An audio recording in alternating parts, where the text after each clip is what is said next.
as an entrepreneur, there are different definitions of entrepreneur, I guess. What makes an entrepreneur? Are you daring? Are you risk taker?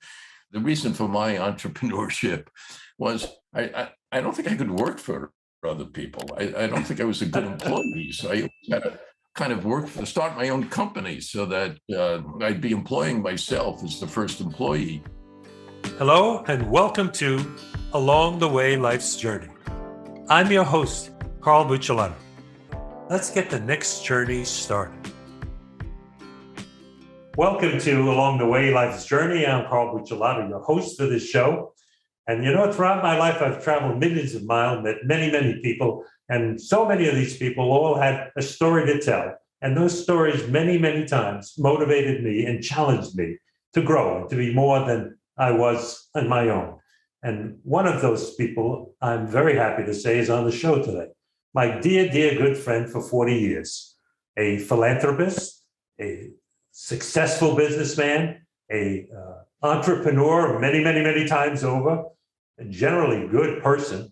He's a marvelous man. I'm very happy to introduce him. His name is Sig Anderman. Sig, welcome to the show. Well, it's my pleasure, Carl. I'm looking forward to it. I'm glad to have you with us. I know that you and I have been friends for 40 years now, and we've gone through a lot of different experiences together. And there has been many, many times that you reached out and gave a comforting hand to me and a guiding hand to me. And I've got to tell you, before the whole world, you and me and the world, I love you for it. You're a truly wonderful man. I grew up in Brooklyn, and that means that I had half of my neighborhood was Jewish and half of my neighborhood was Italian. In either case, whether you were called a mensch or a stand-up guy, it's the same thing. You're a person to be relied on. You're a wonderful man, and I love you for it. So let's talk a little bit about you. I know that you were born in New York. I know that you're a graduate of City University of New York, and you got your law degree at New York Law School. So tell me a little bit more. Let the folks know, who's Sig Anderman behind all the big business leaders? We'll get into the business stuff. Who are you as a person? Well, it's very interesting. I was a very unlikely candidate to be a successful businessman or even have any entrepreneurial success at all. So I grew up in Manhattan in a very, very industrial part of town. Now it's pretty fancy, but in the 1940s, when I was growing up, it was an industrial part of the city, literally across the street from our walk-up tenement apartment on 16th Street and 7th Avenue, which is kind of at the intersection of Chelsea, which is nice, but Hell's Kitchen as well. Right. And literally across the street was a Con Edison power plant generating electricity day and night with soot pouring out of its chimneys. And right next to it was a textile manufacturing plant. But, like so many other people in the 40s and 50s, like you yourself in Brooklyn, that was life. Everybody around me was living the same life. And I was a very shy kid, actually, kind of skinny. And believe it or not, I stuttered until I was about 12 years old. And so I was never terribly outgoing, but I was just nice to people. And so in elementary school, with PS 41, which is now a wonderful school, it was a wonderful school then, I was always the teacher's pet and always the pal of all the kids in the class. In fact, the first scandal I ever had was in the 5th grade. I was elected the head of the AAA crossing guards, the little with the white strap. and the white sash. And I was elected captain, and which I was very happy about. It was nice. I had served as a lieutenant for a while, and before that as just a crossing guard. So was your military service? Right. And so I was elected the captain, and the next day, the principal, Mrs. Chisholm, called my mother into school and to the principal's office.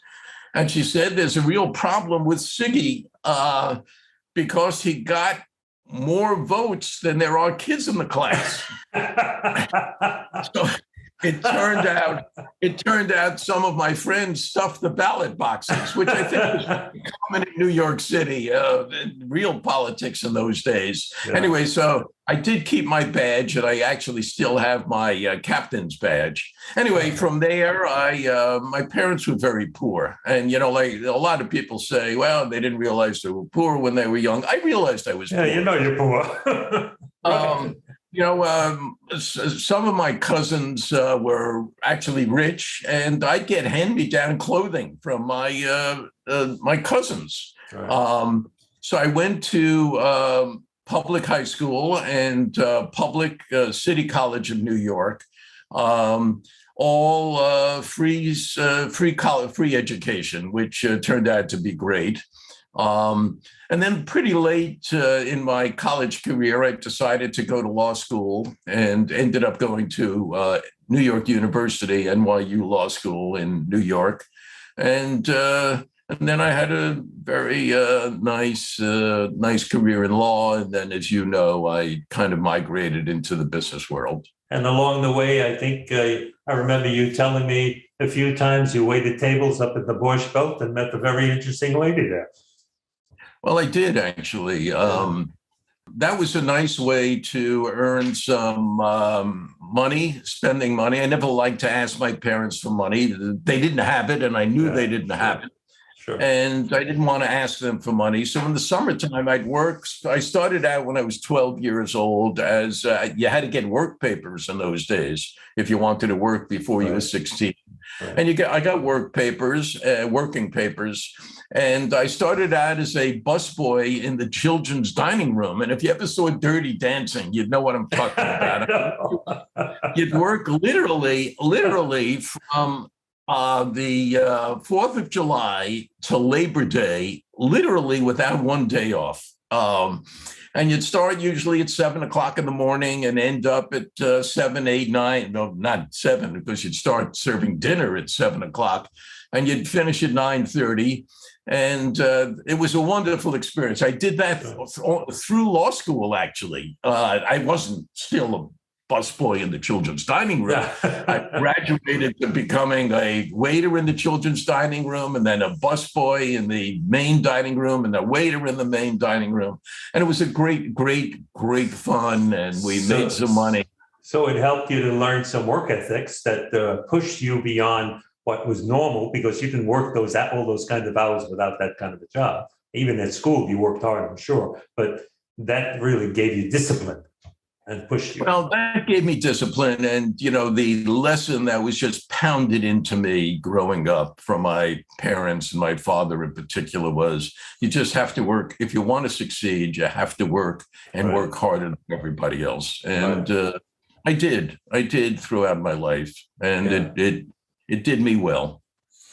And then you went on to a number of different companies that you were involved with, I know, and you became almost like a serial entrepreneur. So you started a number of companies before you ended up with Ellie Mae, which makes you one of the few people on earth that can claim to be a unicorn builder. But we'll get into that in a minute, because many people won't know what that means.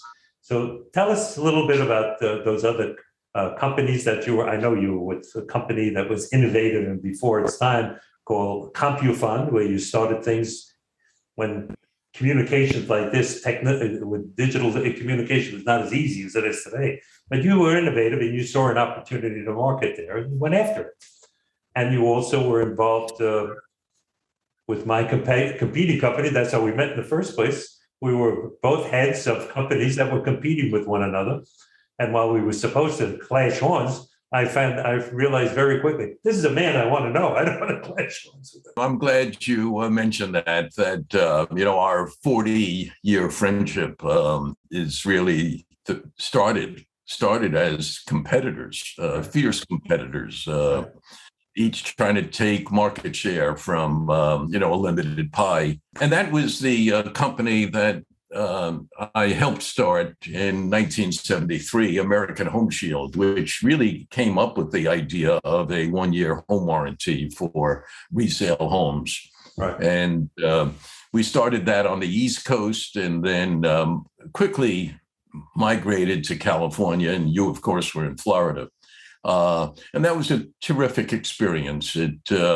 I started out as general counsel for the company, outside counsel. And several years into it, I was asked to become the CEO.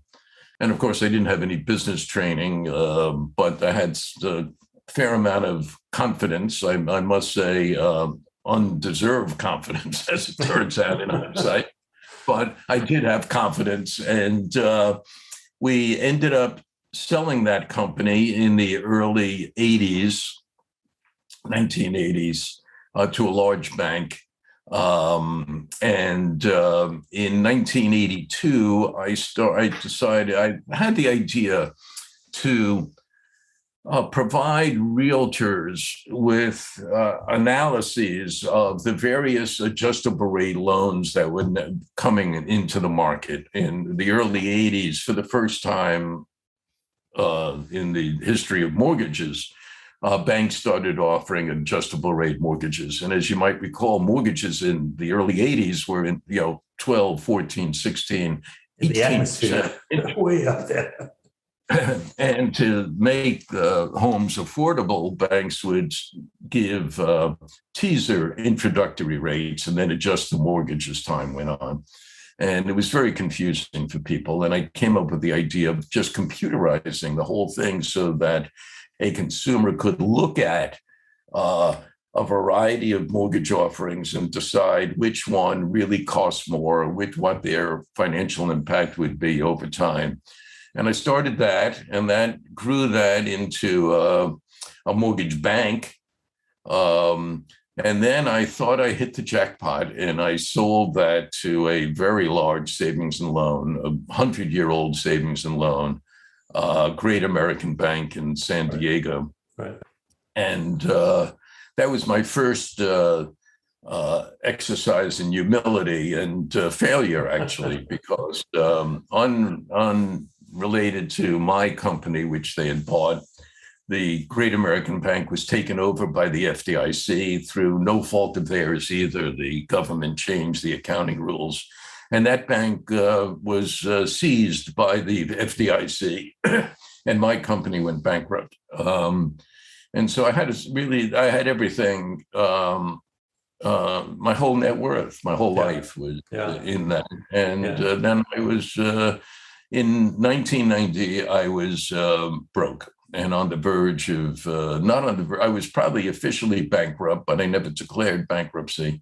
I just kept scrambling and working as hard as I could. And then from there, I came up with the idea. I guess as an entrepreneur, there are different definitions of entrepreneur, I guess. What makes an entrepreneur? Are you daring? Are you a risk taker? Are you a leader? I think the reason for my entrepreneurship was I don't think I could work for other people. I don't think I was a good employee. So I had to kind of work to start my own company so that I'd be employing myself as the first employee. And I came up with the idea of automating the home inspection business. And that's another story. And came up with the first tablet called a grid pad, the very first tablet with a tethered pen that could guide home inspectors through the entire process and then print up the report.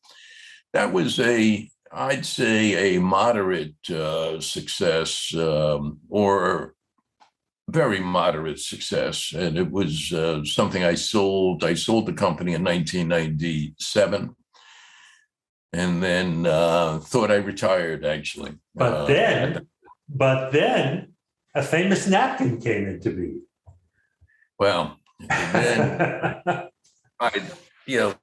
throughout life, I've just been very fortunate and just somehow met some wonderful people along the way, many of it very fortuitous. And when I retired in 1997, I installed a computer and an internet connection on my home here where I'm sitting now. And I just became fascinated with the internet. I'm not a technical guy, I'm a lawyer. And by training. And I just was fascinated by the internet. And then through an absolute fluke, which is impossible to replicate, impossible to predict, but it happened to me. Through an incredible fluke, I ran into somebody who 3 years before I spent an hour with at a campsite in the high Sierras, a man you know, Bar Dolan. We happened to sit down next to each other at a campsite on a hike. We weren't on a hike together. We happened to end up at the same campsite. May Lake was the name of the campsite, and we were sleeping in different cabins. And after dinner, I sat down at the fire, and he found the seat next to me. I mean, it was maybe the only seat left. I don't know. I spoke to him. And then 3 years later, I ran into him in the most unpredictable of ways. And we started talking. And it turned out, I didn't know it before, but he was a venture capitalist. And we started talking about the internet and my thoughts about the internet.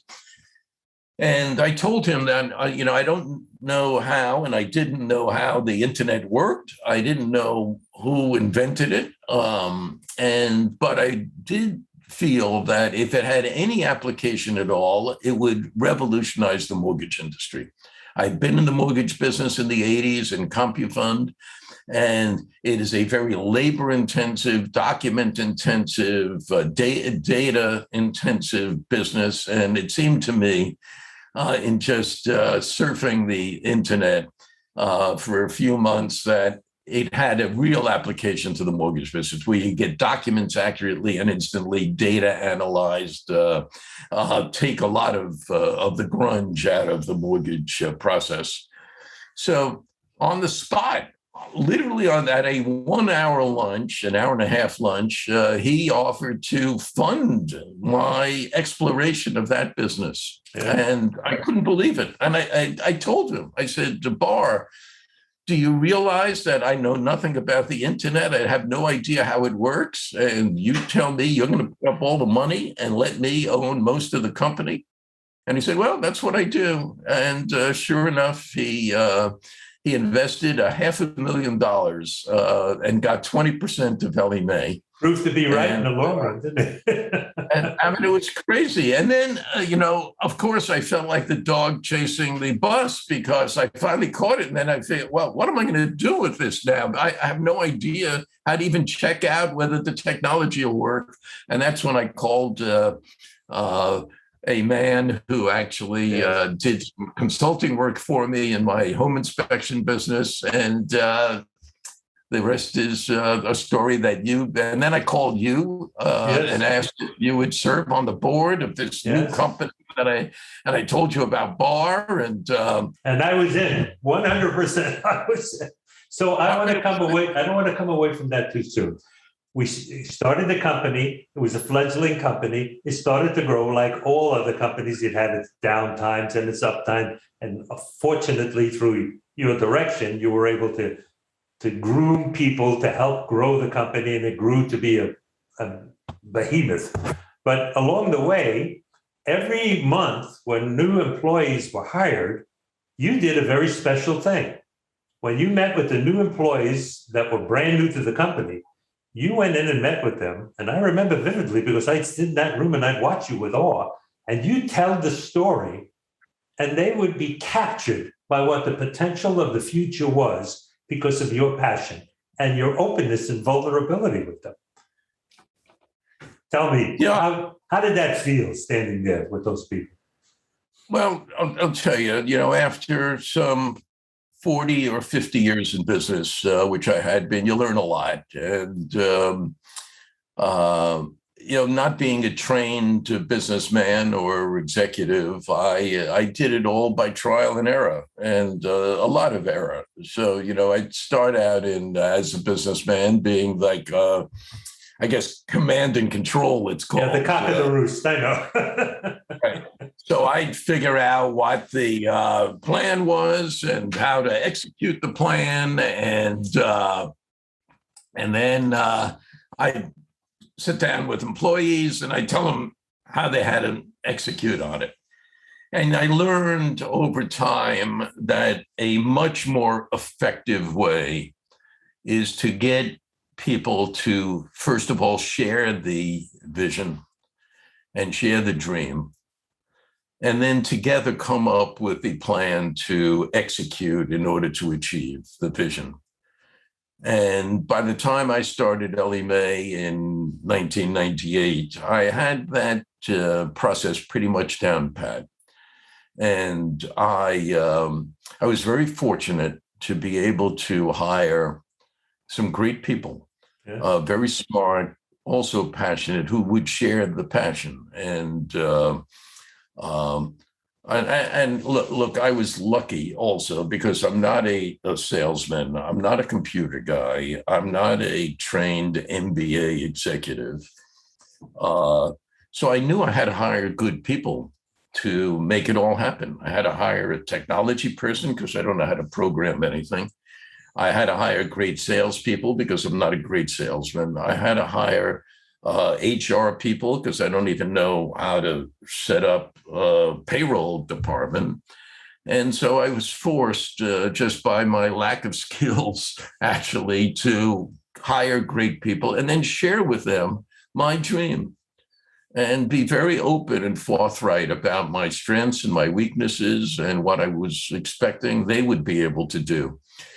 And we were also fortunate because the mortgage space is very easy. It's very easy to visualize a automated mortgage. If anybody who's gotten a mortgage and gone through 45 or 60 days of pain and suffering of getting documents and right is cramped.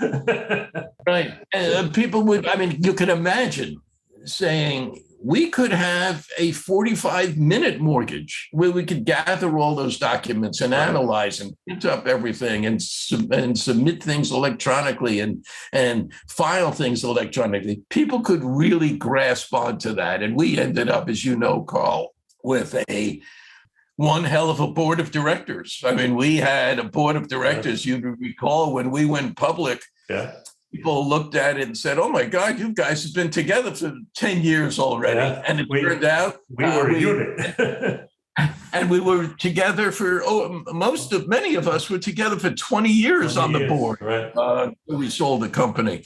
And people would often say to me, "Look, you have to get some younger people." I said, "Well, we'll get more younger people someday, but right now we've got a good thing going." And we had people my age or not much younger than I was. And it was just a great sharing,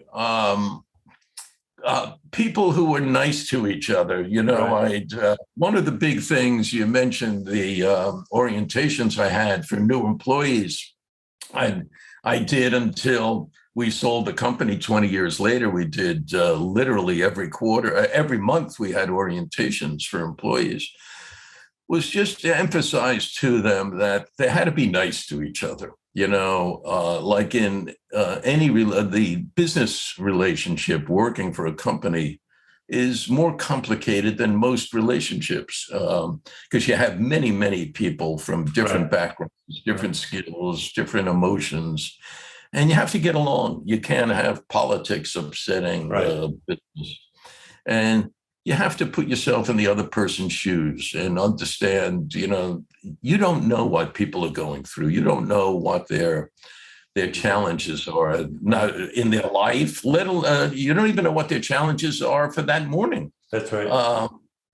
And so we ended up with people who were just nice to each other and kind and understanding. And didn't try to. Such a pleasure to work in that environment.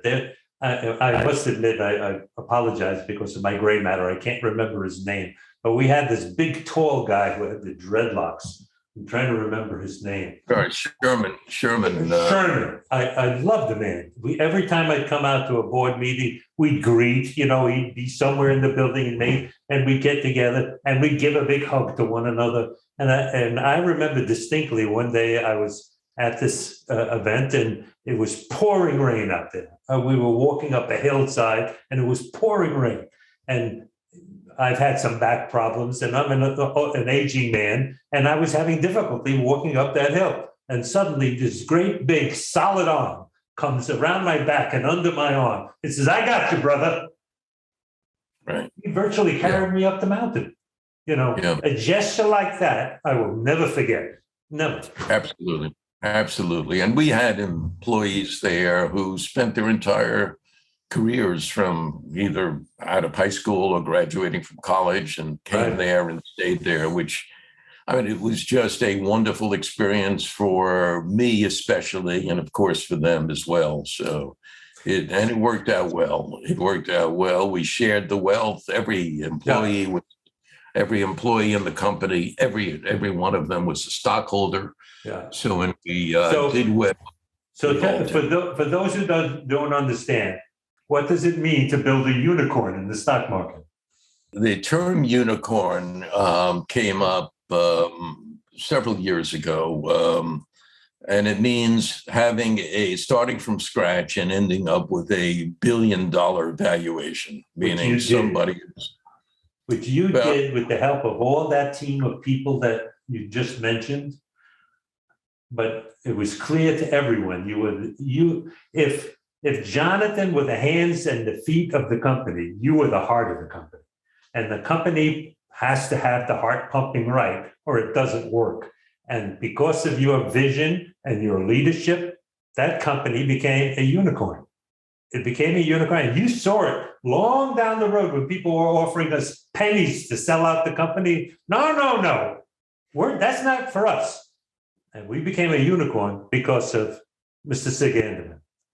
Well, I appreciate that. And, I tried my best to convey and get people to resonate with my passion and my values. My values are not quite the values that Wall Street would admire. I like to pay people well, respect them, treat them fairly, give them room to make mistakes, not bash them if they make a mistake. If they had the passion and shared the dream, every one of them who had that turned out to be great employees. And it just worked out. It worked out great, as you know, for all of us. I agree.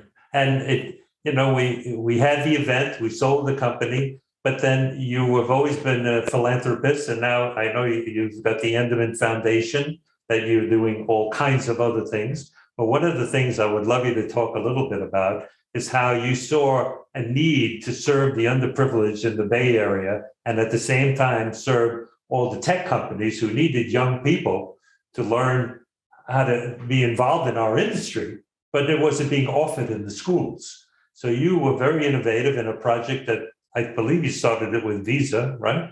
And you created talk about it. I think that was a wonderful thing you did.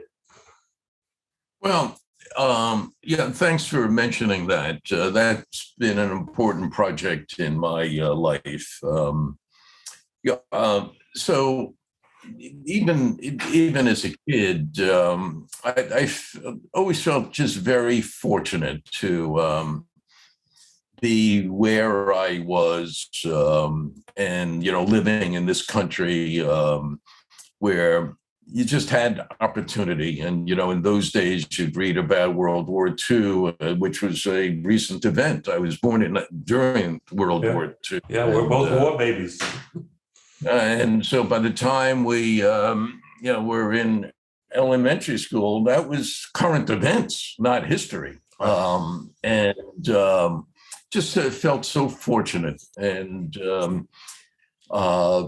when I've been really just heartbroken and astounded and motivated by the fact that here we are in the richest country, richest society in the history of the world, and so many people with vast fortunes and opportunities. And at the same time, we have amongst us people in communities who are living below the poverty line. And these are kids, minority kids especially, who, through no fault of theirs, whether it's their parents or grandparents or society or whatever, or what they've faced in the past, are growing up in poverty and really don't even have the opportunity to go to school, not even a free school, because they have to support themselves. And so they can't even go to a free college as I did, because they have to earn a living and support their families, or maybe they have a single mom and what have you. And these are kids, people like my children, no different. They just didn't quite win the lottery ticket that I and my family did by being born in the 20th century in America, and white, frankly, in America.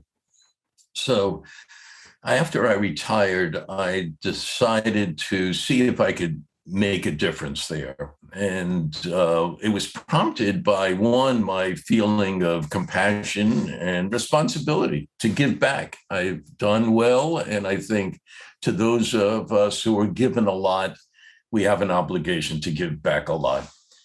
And so that was one thing that motivated me. The other thing was, even in Ellie Mae, which is in basically Silicon Valley East, it was very hard to find technically skilled people.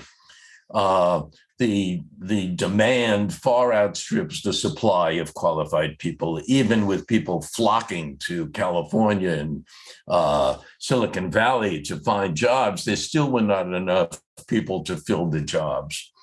And so I spent a year after I retired from Ellie Mae just trying to figure out, what would it take really? What do you need to fill a entry-level technical job like help desk or IT, which is information technology services within a company, or network, internet connections, or cybersecurity? What does it really take? Does it take somebody with a PhD or a college degree or a master's degree? What does it really take? And over a year's period, I spoke to companies. I spoke to my friends at Visa, the credit card company. I spoke to people in the military who have a reputation for training great tech people.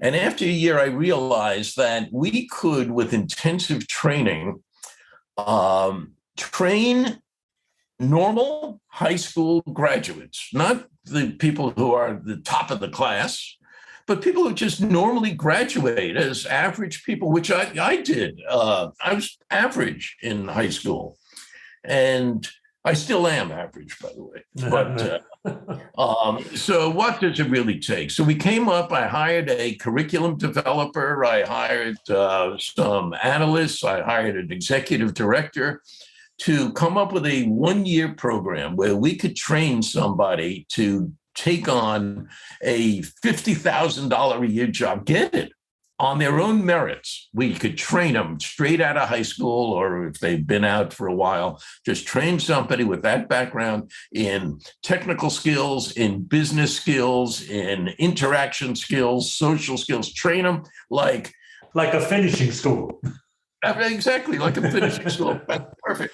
And we started the Springboard Initiative, and which I funded, and we had 15 people in the pilot program.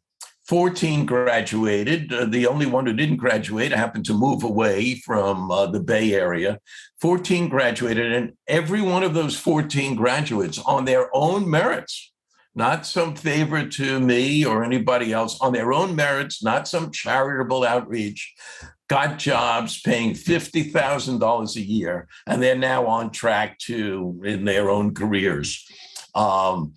It turned out, as you probably know, toward the end of that first year and the graduation, my wife of 52 years contracted pancreatic cancer and died in that very quickly. Yeah. And I was unable to launch the second cohort of that So I merged Springboard into a wonderful, wonderful organization called Year Up, which was founded in Boston by a very passionate, successful entrepreneur.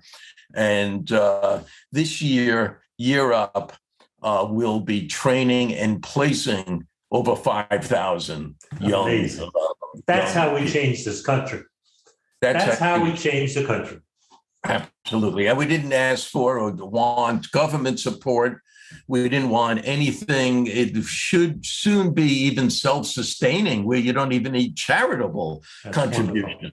And it's wonderful. And, these people, the young kids, they just want the same break that everybody else gets. They don't want a leg up. They just want parity. Just give me the same break other people have. And sure, there's free education. But what I didn't realize is there are people who are so pressed in the effort to survive that they can't afford a free education because they need a stipend of something to live on. Exactly. Right. Anyway, it was wonderful. I'm glad you brought that up because it is one of the things that I'm most proud of and still committed to. And so you should be. And if there's any link that you would like us to add on there where people can contribute to that either by help or by donation, make sure you let me know and we'll put it into with the show notes so people will know where they can, even if it's just to talk up the concept of it in their own local community. Absolutely. If you can spread the flame, that's the important thing. Get it moving beyond your own hands, And I think that's wonderful. I will do that. It's wonderful. Now, I'd be remiss because we're running down on time. I'd be remiss if I didn't talk about what I think was one of your sweetest ventures ever. Ever. Once upon a time in the land called Forestville, Sig Anderman opened his door and found a whole bunch of bees. And what happened from there with Siggy's bees? Well, they say if you end up with lemons, you should make lemonade. And so I ended up with bees on my doorstep. And I started in my career as a beekeeper. So, every spring, as I now know, because since this happened, I've taken courses at the local community college and online on YouTube. I've taken courses in beekeeping. So it turns out that bees repopulate and procreate and they expand in their natural hive in the hollow of a tree or somewhere. And when they run out of room, they swarm every spring. So you say you may have seen a swarm of bees, and it's like a big bunch of bees, actually. So one day in my place where I am now, we come up, and about an hour after we get here, my wife asks me if I left the motor of my car on, and I said, "Oh, I don't think so." And it turned out that there was literally a swarm of bees right outside our kitchen window, swarming like if you could imagine a plague of locusts, bees flying all over the place. Thousands. I mean, as I now know, it's probably 20,000 bees in a swarm.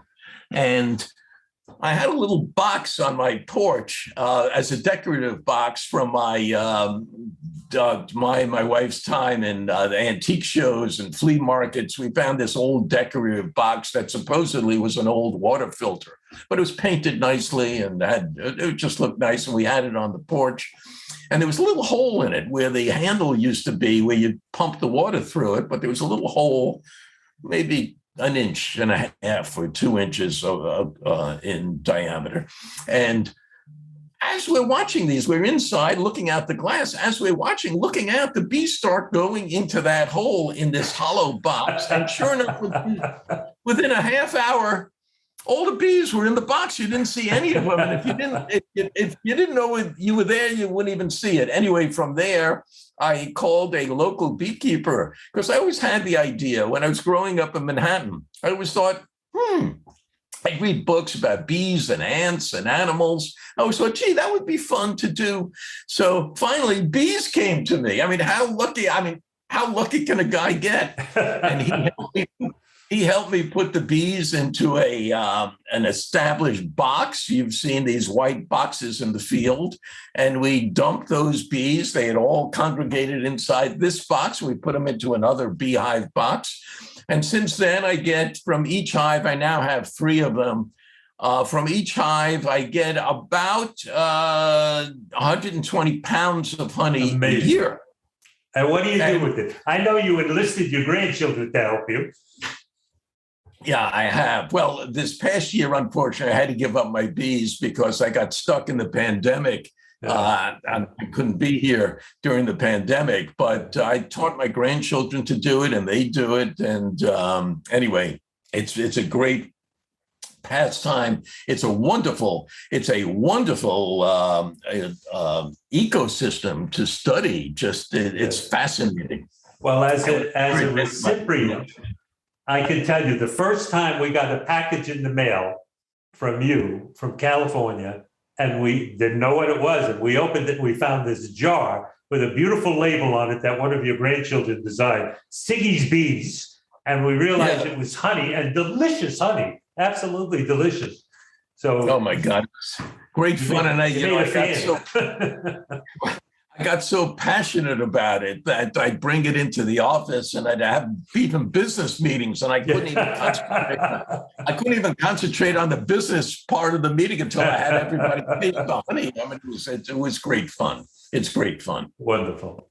Well, Sig, we're down to a minute or 2 left, and I don't want to close off without giving you an opportunity to say anything you'd like, or tell anybody who's watching the show why. I think you've just said 100 times already, especially with your outreach program with the youth, how important it is to make a difference in someone else's life. But anything you'd like to say, the floor is yours. Well, I just want to share with you and for the record, what a wonderful relationship you and I have had over the years. We come from different backgrounds, maybe. I think we actually come from same background. Basically, when you look at our DNA is probably the same, and our upbringing is probably the same, of love of family and respect for our other people, and kindness, and just being nice to people, and being unselfish in sharing what we have, and not just money, but in sharing our thoughts, and most importantly, sharing our love. And in this time when people are at each other's throats for a variety of reasons, it's so important that we just understand each other and understand that we're all seeking the same thing, which is just a meaningful life, and a peaceful, contented life, and one that has some meaning. And so my hat's off to you, Carl. I love your book. I love you, as you know. We're on, people won't believe this, when we talk about our affection for each other, we are on absolute opposite ends of the political spectrum. Opposite. It doesn't matter. I just love you. I love what you do. I love the way you think, and I love how your heart beats. So thank you for inviting me. Thank you. And the feeling certainly is mutual. And we could do this for another hour, and maybe we'll do it another time if you'd like. Who knows? So. We have a whole lot of stories to tell you. Absolutely. Absolutely. Well, we're just getting started. That's right. I mean, we're only 80 years old. We got plenty of time. Sig, thank you so much for joining us today, and I appreciate you. And I know that you are indeed a measure to measure up to, because if people could see and understand, as I do, who you are and how graceful and generous you are with your spirit and your giving, I think we'd have a much better world. I agree with you. We'd have a nicer world. So thank you again for being with us today. So I have to say goodbye to all the folks. So folks, I thank you for joining us today. I hope the show resonated with you. It certainly did with me. I couldn't have had a better first guest if I had made him up out of a robot. This is the most ideal person for me to have as the first guest on this show. And please do look for us in the near future. New shows will come out every Wednesday morning. look on your podcasts and your apps and you output YouTubes and all the other things, and we'll tell you where to do this. Now, don't bother worrying about making any notes because they'll all be in the show notes. You'll know exactly where to reach Sig and how to make all your comments known. And anything you'd like to say to me, my website is there. My contacts are all there. If you think that you or someone that you know could be our next inspiring guest, have at it. Come on, I'd like to see you. Write into me. I'll read it personally, I promise you, and we'll talk about it. Until then, God bless you all. From my dear friend Sig and myself, have a great life. Thank you for tuning into the show. I hope that it resonated with you. It certainly did with me. And I hope it encouraged you to realize the true power of your story. As a reminder, new episodes will be released Wednesday mornings on your favorite podcast apps and also on YouTube as well. Be sure to like, subscribe, and turn your notification button on to ensure that you receive updates on new episode releases. I'm grateful for your reviews and your support. The love is certainly felt. Keep it coming. You can reach out to connect with me on Instagram, Facebook, and LinkedIn, or stop by my website, toeverypageofturning.com. All links are clickable in the show notes for quick access. Do you think that you or someone you know may be our most inspiring guest yet? Let's hope so. Click on our contact page and get in touch on my website and share your story. I look forward to reading each one personally. My best-selling book, To Every Page of Turning, which was published by Mascot Books, is available on Amazon, Barnes & Noble, Target, and many more popular book retailers. Thank you so much for tuning in today. Till next time, remember that every day is a new opportunity to write your new page in your incredible journey. And it is incredible.